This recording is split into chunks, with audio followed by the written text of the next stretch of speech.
My name is Travis Case. I belong to Living Spring Church, and I serve as a hospital chaplain.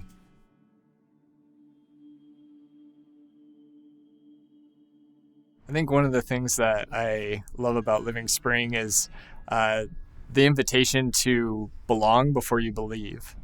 I think that's something that's beautiful about the church, is that it is an inclusive space.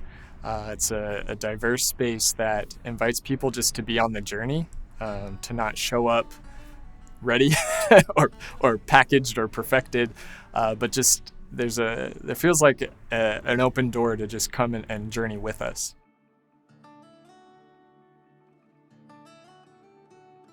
So as I was thinking about this question, I think a lot of faces came to mind of people on my journey that have guided me and supported me as I walked with God.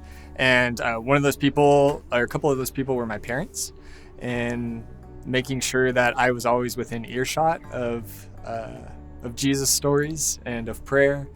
And another friend that comes to mind is a friend from middle school who decided to use me to practice his evangelism skills.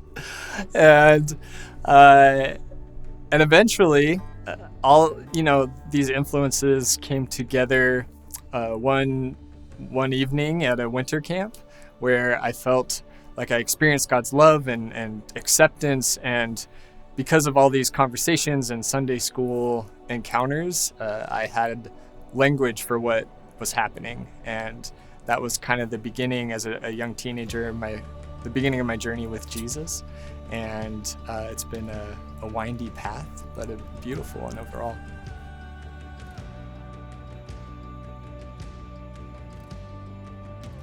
Kind of succinctly would say I am a chaplain at a hospital to support patients and family members emotionally and spiritually. That's kind of my elevator pitch. When people ask me what I do and I try to explain, I feel like I'm just describing what a Christian is. And so it's kind of weird when they elevate me or when I have a badge with a title on it, because I feel like it should just say Christian. And so I feel like there's some opportunity there to disciple and train and empower people to do the same, because I feel like I'm just doing what we're all called to do.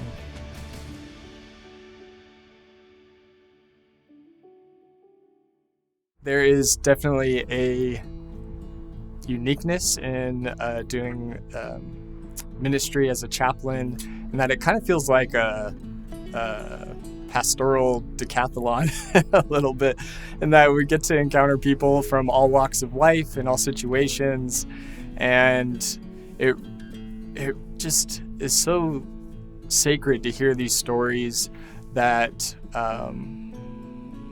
you may not encounter on a Sunday morning in church.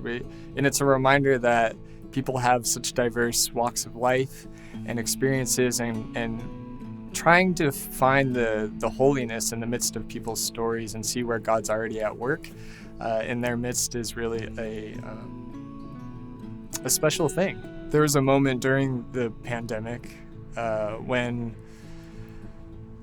I had an opportunity to visit a patient who had COVID and was in isolation for several weeks. And this was my first encounter with her, and to walk into the room of a woman who was a Christian, and to introduce myself after she had been in isolation for several weeks, to see her kind of countenance light up and say, "Oh, my pastor's here, my pastor," and to share a time of prayer and reading scripture and share about life and talk about her kids and laugh and cry together. I think that was just a beautiful moment that even in the midst of suffering, sacred kind of beauty can come forth. Something I reflect on a lot is a story in the Gospels when Jesus is being crucified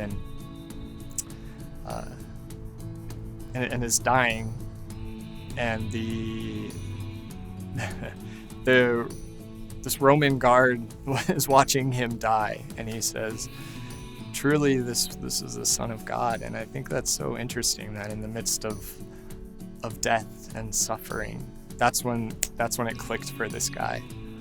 Oh, I see who this is. And it's inspired me in my work that even in the midst of suffering, we can see holiness. We can see God as he truly is, the God who suffers with us and celebrates with us and cries and laughs with us.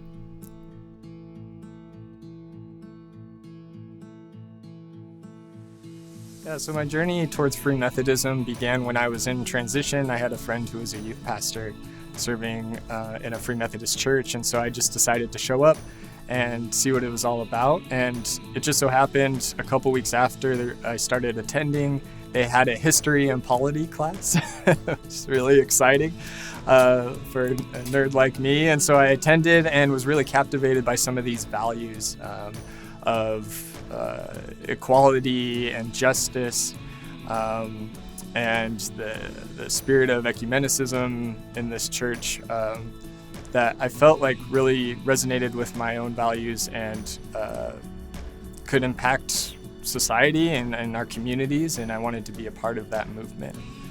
And so I've been really privileged and happy to continue to walk in this community, and it's been a supportive, grace-filled, loving space for me to grow and develop and fail and get up and keep moving forward.